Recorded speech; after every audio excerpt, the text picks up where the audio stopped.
Meron na po ba? Amen. Amen po ang bawat isa. Amen. Kasi po ang ating tatalakay, dito po natin makikita yung iba nung mga nakakaraan po, yung John chapter 1. Makikita natin doon yung tawag dito, yung parang testimony, verbal testimony ni John about kay Jesus. Kumbaga parang testimony pa lang, ng salita pa lang yun. Yung sinabi niya na ang salita ay Diyos, ang nang pasimula ay may salita, at ang salita ay sumasa Diyos, at ang salita ay Diyos. Ayun po, hanggang verse 8 po yun. 1 verse hanggang 8. Hanggang 18, doon po niya pinapatunayan yung pagiging Diyos ni Jesucristo through salita pa lang. Pero ngayon po, matutunghayan natin, kung makikita po natin sa screen, maliit po yung screen. Kasi po, hindi po namin na-set up yung TV. Pasensya na po. Dito na lang po ako, naka-side view. Ngayon po, ang pag-aaralan natin ay sa John chapter 2, which is about, ito yung unang miracle ni Jesus. Ito po yung pinakamaganda doon kasi dito nag-umpisa si Jesus na magpakita ng milagro, hindi man sa lahat, pero pinakita niya sa iilang tao. Kasi ang alam niyo naman ng Panginoon natin ay hindi siya yung parang mapagmayabang ba na ito ako, kaya kong maggawa ng milagro. Kaya kong pakitaan kung anong kapangyarihan ko, mayroon ako, papakita ko sa inyo. Hindi siya ganoon kayabang. Napaka-humble ng ating Panginoon. Ngayon po, ano po ba ang miracle? Ang miracle po ay from the Greek word Simeon. Pwede rin tawagin ergon. Ito yung kalimitang ginagamit ni Jesus sa pagdidescribe niya sa kanyang mga ginagawa niya, sa mga miracle na pine-perform niya. Minsan sinasabi niya rin teras or wonder o hiwaga or dunamis o kapangyarihan, power. Ito po yung mga ginawang milagro ni Jesus sa book ni Matthew, 22 miracles. Pwede niyo pong picturean to mamaya para mabulay-bulay niyo po sa bahay. Sa book ni Marcos ay 20 miracles. In the book of Luke, sa Lucas, makikita rin natin na may 21 miracles na ginawa si Jesus doon. At sa book of John, may 7. Kasama po yung 7 na yun dito, yung kasalan sa Kana. Kasama po yun dito, yung tatalakayin natin mamaya. Ang total po 37. Kung magtataka po kayo, 22, 20, tsaka 21, edi 63 na, plus 7, 70, no? Tapos ang total ko 37 lang. Di ba po? Parang niloloko mo ba kami, Brother Roy? Hindi naman po, hindi ko po kayo niloloko kasi po magkaka-cross reference po yan. Meron pong, katulad po ng isang himalang ginawa ni Jesus na magkakapareha sila, na meron sa Book of Mateo, sa Book of Mark, sa Book of Luke, sa Book of John. Meron din doon. Ngayon, kaya naging 37 lang lahat. Ibig sabihin, magkaka-cross reference. Hindi lang po yung isa ang nakakita, hindi lang yung isa yung nakasaksi, kundi yung 4 sila. Or minsan 3, or minsan 2 sila. Kaya 37 lang po.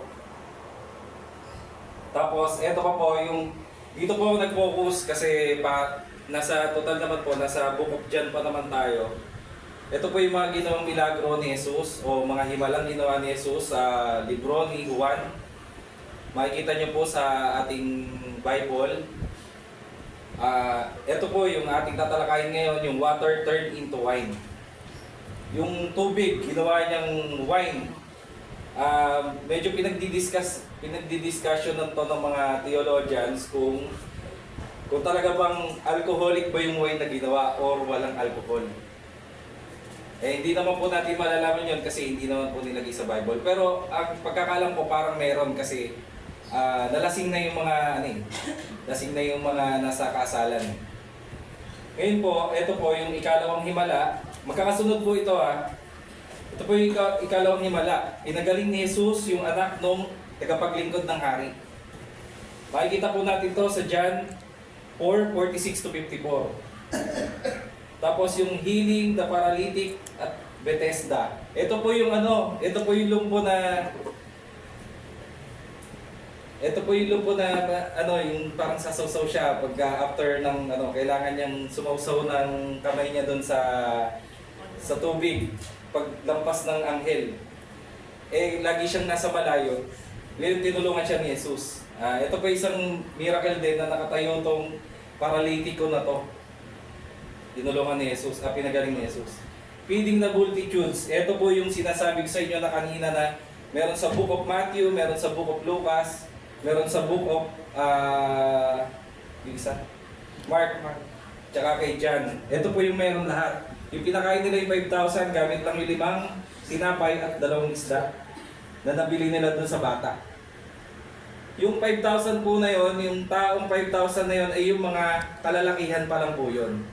Di pa po kasama yung mga asawa nila, mga mga anak. Tapos ito po yung paglalakad ni Jesus sa tubig. Makikita po yan natin sa John 6:16 hanggang 24. Tapos yung healing the man blind from birth. Yung bulag, simula pagkapanganak pa lang, si Jesus lang ang nakapagpagaling. Hindi ma-explain ng mga doktor doon, hindi ma-explain ng mga pariseyong matanda na paano nangyari yun. Paano nangyari na napagaling mo yung isang tao na bulag simula sa pagkabata pa, pagkapanganak pa lang. Wala siyang mata eh, paano mo papagaling yun? Di ba? Wala. Kasi ang Panginoon natin, nakapangyarihan ng Panginoon natin ay kaya niyang gawin yung simula sa wala. From nothing, mataturn niya into something special pa. Ganun ang kapangyarihan ng ating Panginoon.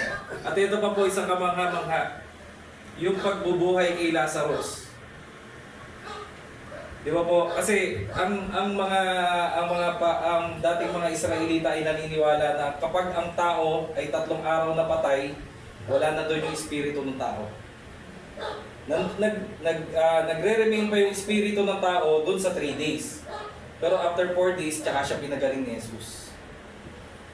Kaya napakagaling na ating Panginoon. Lagi niyang parang pinapahiya niya yung mga kulturang pinapaniwalaan ng tao. Lagi niyang pinapahiya yung mga kaalaman ng tao dahil hindi natin kayang harukin yung kaalaman ng ating Panginoon. Amen po ba?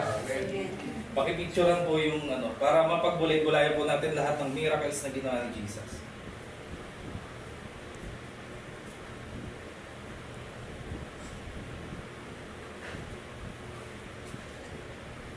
Okay na po. Sige po, dako tayo sa ating Marami pang himalang ginawa si Jesus na nasaksihan ng mga tagasunod niya ang hindi na isulat sa aklat na ito. Ibig sabihin, yung mga pinakita ko kanina, mga naisulat pa lang yun. Paano pa yung mga bagay na hindi na isulat? Di ba masyado na marami yun? Pero ang nasa aklat na ito ay isinulat upang sumampalataya kayo na si Jesus nga ang Kristo, ang anak ng Diyos, at kung sasampalataya kayo sa Kanya ay magkakaroon kayo ng buhay na walang hanggan. Ipinresent po yung lahat ng miracle, yung lahat ng hiwaga, lahat ng himala na yon para sumampalataya tayo sa Panginoong Hesukristo. Ngayon, may tanong po ako mamaya sa huling dako ng ating pinag-aaralan ngayon. May tanong po ako sa inyo mamaya. Pakitandaan po ito. Kaya pinakita ng Panginoon para sumampalataya tayo kay Hesukristo. Pakitandaan na lang po yung verse na yan. Yung John 20, verse 30. Tayo po'y manalangin. Aming Ama na sa langit, kami po'y nagpapasalamat sa araw nito. Kami lumalapit sa pangalan ng Panginoong Jesus. Panginoon, gabayan niyo po ang inyong lingkod na tagapagsalita sa kanila, Panginoon. Nawa po ang salitang tumali sa akin ay magsilbing inspirasyon o aral sa kanilang buhay na may i-apply nila sa kanilang buhay pang araw-araw, Panginoon. Panginoon, patuloy niyo pong ingatan at i-bless ang lahat ng taong nandito, Panginoon. Nawa po'y tumimo ang lahat ng salita magagaling sa inyo, Panginoon, patungo sa kanila, sa amin, Panginoon, na inyong lingkod. Kami po ay lubos na nagpapasalamat dahil kayo lamang po ang may alam. Kayo lamang po. In Jesus' name we pray. Amen. Ito po, kayo po, umpisahan ko po sa ating paksa ngayon, unbelievable changes. Ito po yung John 2, 1 to 11. Ito po yung sinasabi ko sa inyong kasalan sa Kana, kung saan ginawa ni Jesus yung tubig ay maging wine or maging alak. Basahin po natin yung verse. John 2 verse 1 to 2. Pagkalipas ng 2 araw, may ginanap na kasalan sa bayan ng Kana, na sakop ng Galilea. Naroon ang ina ni Jesus. Inipita rin si Jesus at ang mga tagasunod niya. Nang maubos ang alak sa handaan, sinabi ng ina ni Jesus sa kanya, naubusan sila ng alak. Sumagot si Jesus, "Babae, huwag po ninyo akong pangunahan. Hindi pa po dumarating ang panahon ko." Sinabi ng ina ni Jesus sa mga katulong, "Sundin ninyo ang anumang iutos niya." Verse 6, may 6 na tapayan doon na ginagamit ng mga Hudyo sa ritual nilang paghuhugas. Ang bawat tapayan ay naglalaman ng 20 hanggang 30 galon ng tubig. Verse 7, sinabi ni Jesus sa mga katulong, "Punuin ninyo ng tubig ang mga tapayan," at pinunungan nila ang mga ito. Verse 8, pagkatapos sinabi ni Jesus sa kanila, "Sumalo kayo at dalhin sa namamahala ng handaan." Sumalok nga sila at dinala sa namamahala. Tinikman ng namamahala ang tubig na naging alak. Hindi na niya alam kung saan nanggaling, pero alam ito ng mga katulong na sumalok ng tubig. Kaya ipinatawag niya ang lalaking ikinasal. At sinabi, karaniwan, ang pinakamainam na alak muna ang inihahanda kapag marami nang nainom ang mga tao, saka naman inilalabas ang ordinaryong alak. Pero iba ka, dahil ngayon mo lang inilabas ang espesyal na alak. Verse 11, ang nangyaring ito sa Kana, Galilea ay ang unang himala na ginawa ni Jesus. Sa ginawa niyang ito, ipinakita niya ang kanyang kapangyarihan at sumasampalataya sa kanya ang mga tagasunod niya. Ayun po, maraming salamat sa pagkabasa ng salita ng Diyos.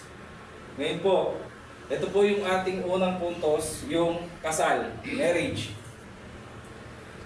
Kalimitan po kasi ang marriage talaga ay ginagawa ng mga mag-partner, yung mga gusto na magsama, para maging free sila sa sexual immorality. Unang-una sa lahat, para maging free sila sa sexual immorality. Para hindi sila magkasala sa Diyos na nagtatalik sila nang hindi pa sila mag-asawa. Ayun po yung kauna-unahan na reason kung bakit nagpapakasal yung mag-girlfriend, mag-boyfriend. Para makaiwas sila sa kasalanan. Ngayon, the legally or formally recognized union of two partners in a personal relationship. Ito nga po yun. Ang kasal po kasi, di ba kalimitan, magpapakasal tayo halimbawa sa mayor. Kaharap natin yung public. Normal, kaharap natin yung public, yung publiko. Kailangan may witness. Sabihin mo, nagpakasal lang kayo, kayong dalawa lang. Pwede ko yun, hindi mangyayari yun eh. At ang isa pang pinaka-importante doon ay kaharap natin ng Diyos habang tayo ikinakasal. Ayun yung isang pinaka-importante doon. Kasi ang kasal ay pinaka-importante sa ating Panginoon. Dahil ang kasal ay senyales na nasa Panginoon ka. Sino ba ang sumisira ng pamilya? Di ba si Satanas? Kasi ayaw niyang dumami ang mga mananampalataya ng Panginoon.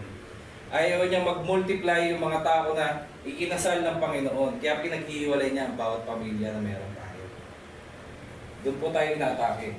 Ngayon, makikita po natin sa John, pagkalipas ng 2 araw, may ginanap na kasalan sa bayan ng Kana na sakop ng Galilea.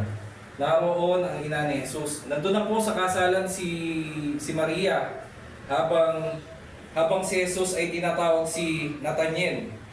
Kasama niya si Simon, si Andres, si Juan na nagsulat nito at si Santiago. Bali 4 na ang disipulo ni Kristo nung time na to.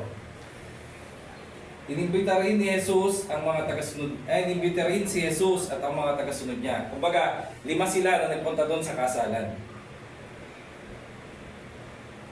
Ito po yung sinasabi na napaka-importante ng kasal. Dapat ninyong pahalagahan ang pag-aasawa. At dapat ninyong iwasan ang pangangalunya, sapagkat hahatulan ng Diyos ang mga mangangalunya at ang mga immoral. Ay po yung sinasabi sa Hebreo 13:4. At pagkatapos po noon, habang nasa kasalan sila, parang nataranta si Mary kasi parang isa siya sa mga namamahala doon sa kasalan. Kasi kung matatanong nyo lang po, ang Cana ay isang maliit na lugar. Malapit doon sa pinagtawagan kay Nathaniel. Ngayon, ang mga tao po doon ay wala pa pong 100. Or sabihin natin nasa 50 lang. Ngayon magkakakilala sila. Kasi malapit lang sila Jesus doon sa lugar na yon. At matagal din na nirayan si Maria doon sa Nazareth. Kaya malalapit lang yung lugar na yon. Kumbaga parang Howard lang tapos ando sa SM yung Cana. Gets nyo po? Gets nyo po ba? Parang ganun lang po yung pangyayari. Kaya ngayon, inibitahan si Maria. Ngayon, si Maria naman, parang may katungkulan doon sa kasalan. Parang siya yung punong abala o hindi ko hindi naman nasabi doon sa na-research ko. Bali, naubusan sila ng alak, sinabi niya kay Jesus. Parang ano si Maria, parang, uy, naubusan ng alak yung kinasal. Kasi normally yung kinakasal sa kanila, 1 linggo yung kasal. Ngayon po, 3 days to. 3 days na tong, nagpapasikat yung groom, yung lalaki. Kailangan mapatunayan niya na yung buong linggo ay kaya niyang suplayan ng alak yung mga manginginom doon. Mga nagpunta sa kasalan. Kasi pag hindi niya napatunayan yung 1 linggong yon na nandun sila, ibig sabihin nun, hindi mo kayang buhayin ang anak ko. Ganun po ang kasunduan sa kanila. 1 linggo talaga ang kasal sa Israel noon. Kasi kailangan mong patunayan dun sa partido ng babae na kaya kong buhayin tong asawa ko. Kailangan ganun. Ngayon 3 days na, sinabi ni Maria na nauubusan na ng alak. Sinabi ni Jesus, eto po mabigat. Medyo makikita natin na parang hindi paggalang to. Pero nakita ko naman na sinabi ni Jesus dito kasi sumagot si Jesus, babae, huwag po ninyo akong pangunahan, hindi pa po dumarating ang panahon ko. Yung panahon na sinasabi ni Jesus dito ay yung panahon na pagpapakita ko ng milagro sa lahat, publicly. Ayun po yung ini-explain ni Jesus dito, pero hindi niya binastos yung nanay niya. Ginagalang niya pa rin siya bilang babae, hindi na nanay niya, kasi 30 anyos na siya, kailangan niya na bumukod sa kanyang magulang, at siya rin naman ang di-decision sa buhay niya. Ikaw ba naman, halimbawa, anak mo si Jesus, kung ikaw ang nanay, sino po nanay dito, isipin niyo ang anak niyo, anak din ng Diyos, papagalitan niyo ba yung anak niyo? Tanong lang po, di ba? Parang, ay, sabagay, kaya pagalitan. Ganun. Parang nakakahiya, syempre, Diyos yung anak niya eh. Dumaan sa kanya yung biyaya ng Panginoon, kaya inailuwal niya si Jesus through virgin birth. Ayun po yun. Pero yung sinasabing babae dito ay paggalang pa rin. Kumbaga sinabi niya, ginang. Parang ganun, ginang, babae. Eh ang Panginoong Jesus naman, hindi naman yan tubulyo na, babae! Hindi mo gaganyan yun eh. Babae! Hindi naman gaganon. Napakahinahon po ng Panginoon. Napag-aralan ko po yung characteristics niya. Ito po yung sinabi sa Ecclesiastes, yung tungkol doon sa sinabi ni Jesus na hindi pa dumadating yung panahon ko. Sa bawat bagay na sa bawat bagay ay may kapanahunan at ang panahon sa bawat panukala sa silong ng langit. Tandaan niyo po, lahat po yan ay nasa under ng sovereignty ng Panginoon. Lahat ng bagay ay alam ng Diyos. Kung mangyayari ba sa iyo yan o hindi, kung mapapahama ka ba o hindi, kung maliligtas ka ba o hindi. Nasa Diyos lahat. Ngayon, pananampalataya ang meron sa atin. Tapos sinabi ng ina ni Jesus sa mga katulong, sundin nyo ang anumang iutos niya. Siyempre, si Maria, hindi naman niya tinig na as mapapahiya siya sa sinabi ni Jesus na babae o ginang. Hindi niya tinig yun. Basta ang alam niya, si Jesus, pagka sinabihan mo si Jesus, alam ni Jesus yung gagawin. Kaya sinabi niya, sundin nyo ang anumang iutos niya, sabi doon sa mga katulong, doon sa may kasalan. May 6 na tapayan doon, ginamit ng mga Hudyo sa ritual ng paghuhugas. Ang bawat tapayan ay naglalaman ng 20 hanggang 30 galon ng tubig. Yung ritual ng paghuhugas, ito po yung paghuhugas talaga ng mga kasangkapan. Hindi po natin alam kung may lupa-lupa to o may ano, basta paghugas to ng paa, ng kamay, ng lahat ng stencil na gagamitin sa kasalan. Ito po yung ritual ng paghuhugas. Kasi ang mga Israelita ay naniniwala na pag malinis ang isinubo mo, ay malinis yung pagkatao mo. Minsan yung pagkain nila, lahat kailangan malinis. Hindi sila pwedeng kumain ng baboy. Hindi sila pwedeng kumain ng mga maruruming sinabi ng Panginoon sa Levitico na mga pagkain na hindi pwedeng kainin dahil marurumi. Hindi po nila pwedeng kainin yun. Ngayon, parang dito sa part na to, parang pinakita ng Panginoon yung paglilinis, yung kumbaga, halimbawa, panglinis lang to, gagawin ko tong alak. Parang Old Testament to New Testament ako. From Law of Moses, magiging Jesus Christ, Law of Jesus Christ. From 10 Commandments, magiging 2 na lang. Ganyan yung ginawa niya eh. Sinabi ni Jesus sa mga katulong, punuin nyo ng tubig ang mga tapayan at pinuno nga nila ang mga ito. Talagang halimbawa, pagka si Jesus ang nag-utos, asahan nyo na kailangan nyo sumunod. Kasi it's either na malay mo sa'yo padaanin yung blessing para kay Tita Merly. Malay mo sa'yo padaanin yung blessing na para sa mga kapatiran natin dito. Kailangan mo sumunod. Kasi ang Panginoon gumagalaw yan through sa mga tao. Sa mga tao. Pagkatapos sinabi ni Jesus sa kanila, sumalo kayo at dalhin sa namamahala ng handaan. Sumalok nga sila at dinala sa namamahala. Sinunod nila si Kristo. Tinikman ng namamahala ang tubig ng alak na naging alak. Hindi niya alam kung saan nanggaling ang alak. Ibig sabihin, gumawa si Jesus outside sa kaalaman ng mga tao. Hindi na-recognize ng mga taong nandoon na si Jesus yung naggawa ng milagro. Di ba lagi naman nangyayari sa atin to?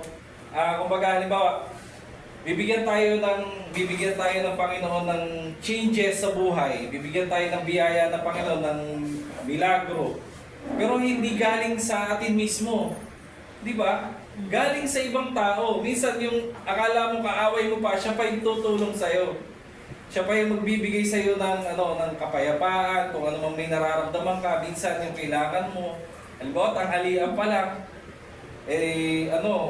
Halimbawa, may sobrang silang pagkain ng tanghali. Binigay sa'yo. Kapatid, wala na kasi kaming aso eh. Hindi, huwag ganun. Hindi, huwag ganun. Ibigay mo. Kapatid, sobra sa amin eh.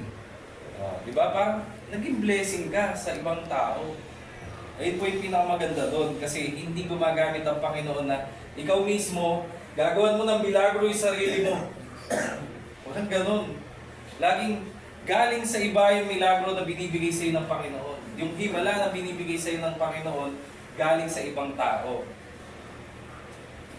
At ayun po, hindi niya alam kung saan nanggaling alak. Pero alam ito ng mga katulong na sumalok ng tubig. Di ba? Alam ng mga katulong na si Jesus ang gumawa nun. Pero hindi nila sinabi doon sa namamahala. Hindi nila sinabi doon sa head waiter. Kaya ipinatawag nung namamahala ang lalaking ikinasal. At sinabi, karaniwan, pinakamainam na alak muna ang inihahanda. At kapag marami nang nainom ang mga tao, saka naman inilalabas ang ordinaryong alak. Pero iba ka. Ang napapurihan pa nga po dito yung kinasal eh. Hindi po napahiya yung kinasal, yung sa sinabi ko po sa inyo na 1 linggo, hindi na siya napahiya, nasabihan pa siyang inilabas pa yung special na alak. Nung pahuli na. Kumbaga, talagang ang Panginoon, pag gumawa, kakaiba. Hindi siya gagawa ng normally na nangyayari lang. Gagawa siya, napaka-special pa nung nangyari sa bandang dulo.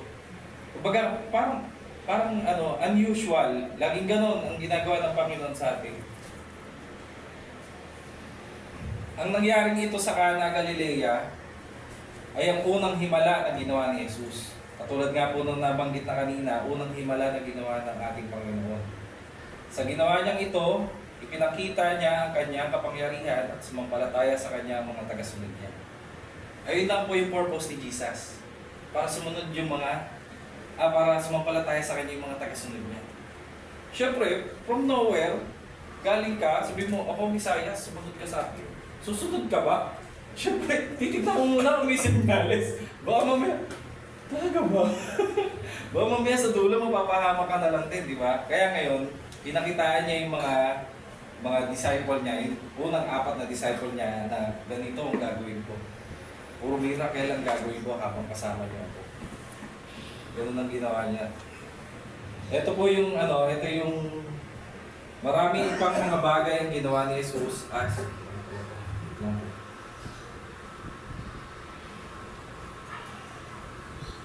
So God uses us to bless others.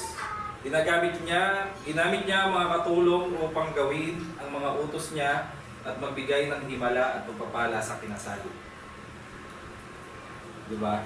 Ginamit niya yung mga katulong para pagpalain yung kinasal. Para hindi mapahiya yung ikinasal sa partido ng babae.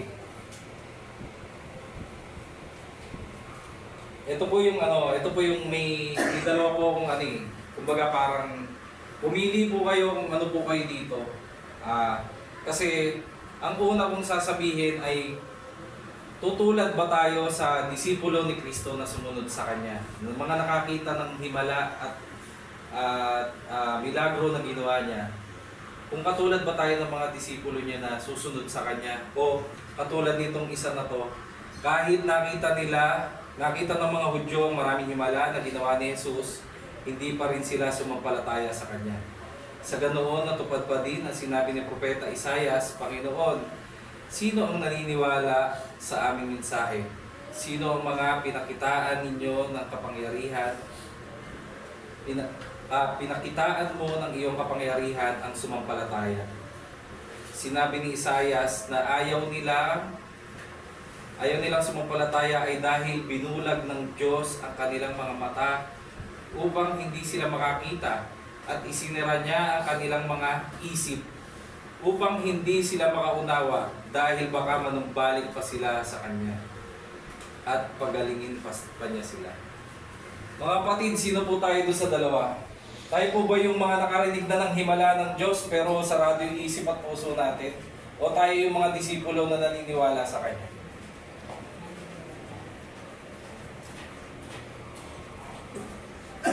Ayun po yung mag-iwan po ako ng isang final question sa inyo.